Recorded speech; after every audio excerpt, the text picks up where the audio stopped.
இந்த சாமி அதை முழுமையா ஏத்துக்கிட்டு இந்த மழையை முழுசா நம்ம கொடுத்துருக்காங்க. அதனால இந்த மழையை நினைச்சு நான் வருத்தப்படல, சந்தோஷம் தான் பண்றேன். ஒரு சின்ன வருத்தப்பட்டேன், எங்கேயாவது மேக்கப் கலந்துருமோன்னு வருத்தப்பட்டேன். எனக்கு வேற பதக்குனுச்சு. மாலிக்கெல்லாம் பரவாயில்ல, குதிச்சு கருப்பர் பட்ட மாதிரி கைதுட்டு வாங்கிடுவான்.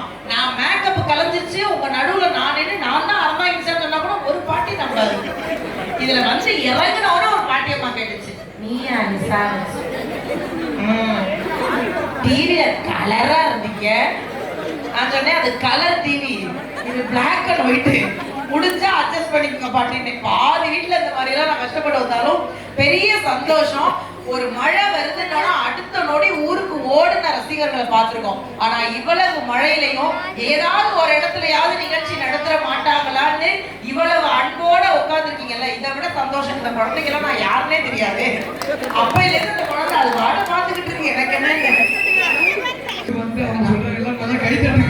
உண்மையிலேயே ஒரு நிகழ்ச்சி சைட்ல ஸ்கோர் பண்ணிட்டு போறாப்ல, அதுதான் நான் இருக்கேனே, அதோட என்ன வேணும்? பரவாயில்ல, எங்க ரவுண்டுக்கு எனக்கு என்ன, சில ஊர்ல நல்லா பேசுனா கூட ஓடிடலாம். நான் எங்கிட்ட ஓடுறது? கேமராவோட நிக்கிறான் என் தம்பி. இவெல்லாம் எந்த பக்கம் திரும்ப, எனக்கு அதை பத்தி எல்லாம் கவலையே இல்லை. எந்த பக்கம் திரும்பினாலும் உங்க ஊர்ல தப்பிக்க முடியாதுன்னு மட்டும் தெரிஞ்சு போயிடுச்சு. கோயிலுக்குள்ள வச்சா நான் பேசினா அனுப்புவேன் அப்படின்னு. அது உள்ள நுழையும் போதே ஒருத்தர் சொன்னாரு. நான் கேட்டேன், ஒண்ணு ஏதாவது திண்டி தொலைஞ்சிரு, ஏன் இப்படி பாக்குறேன்னு. மாமா வரலையா? அந்தாலியாண்டா, நான் தானே பேச வந்திருக்கேன், மாமா எதுக்கு அப்படின்னு. இல்ல நாம அவரை எதிர்பார்த்தோம், நான் அவரை எதிர்பார்க்கல. போற எல்லா இடத்துலயும் ஒரு ஹஸ்பண்ட் கேட்கறாங்க. நான் கொஞ்சமாவது நிம்மதியா இருக்க வேணாமா? இங்க இருக்கிற எல்லா பெண்கள் சரி, நான் மழை வந்தாலும் வந்தது, நம்ம கோயிலுக்குள்ள வந்துட்டோம், கோயிலுக்குள்ள பொய் சொல்லக்கூடாது.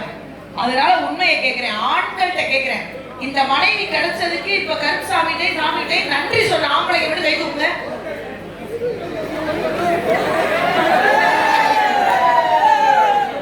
மொத்தமே 3 பேர் தானா? அதுல 2 பேருக்கு கல்யாணம் ஆகல. அந்த பக்கிங்க எதனால தூக்குச்சு? இவ்வளவு எனக்கு தெரிஞ்சு இங்க இருக்கிற இவ்வளவு ஆம்பளை சுத்தி இவ்வளவு கையே தூக்கல. இந்த மனைவிகள் அவர் சொன்னாரு, மாடசுவாமி என்னை காப்பாத்தியது